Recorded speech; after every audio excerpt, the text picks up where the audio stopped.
My design proposition is a response to SDG number 10 reduce inequality and the issue of women with ADHD not getting the correct treatment they need due to overlooked symptoms and misdiagnosis.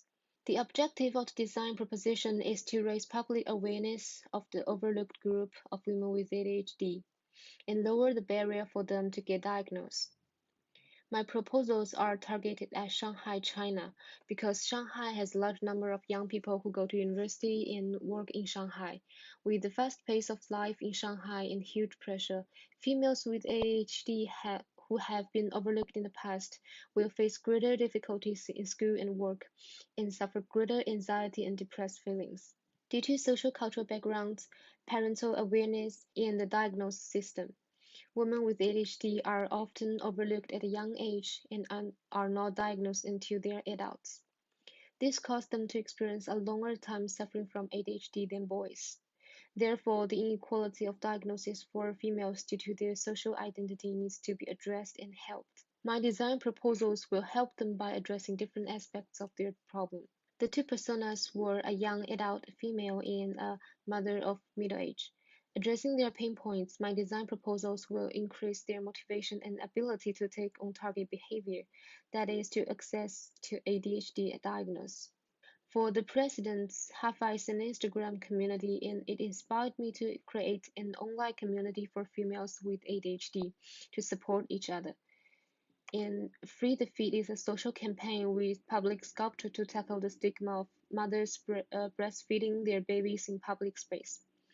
It inspires me of the power of visual.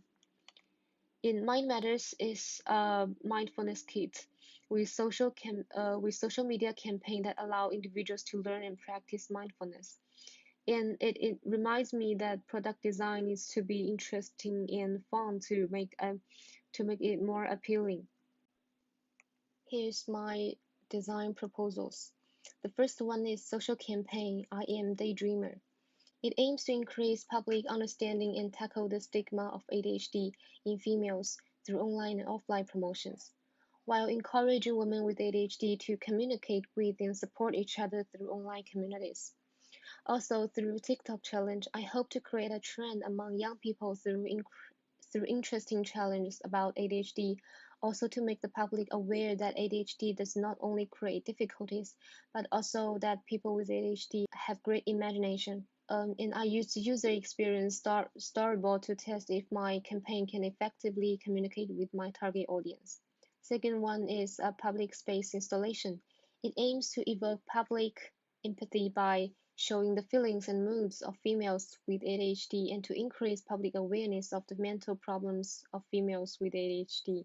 The public space interactive installation will serve as a supplement to the campaign, and it is about 3 meters high, has the look of a girl sitting on the ground while spacing out. There will be many butterflies projected on the sculpture, which echoes the butterflies in the campaign as a metaphor for the ADHD girl's mind. When someone touches the sculpture, the butterflies will all fly to the place have been touched, to imitate the girl's mind, which is extremely susceptible to influence. And I tested with prototype in scenario storyboard and found its limitation that the user experience of installation may decrease as the number of people rise. The third one is self-diagnose kit. It contains booklet, diagnose card, water bottle, and fragrant candle. It is designed to lower the barrier for females to get diagnosed. Also, due to females with ADHD have more mental problems like anxiety and depression than males, the water bottle and candle can help them recover from bad moods. And I tested with prototype and the user experience of using diagnose card and found the color difference after mixing was relatively small and I could not get an accurate result. So it needs further testing. In conclusion, to reflect my three design proposals in terms of sustainability of materials, the installation did better to be environmentally friendly and cost effective.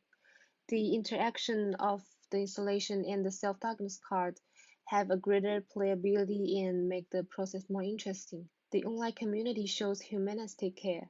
However, I think the three proposals can be combined in the installation and self-diagnosis kit can be developed as an offline part of campaign in the next stage. Thank you for listening.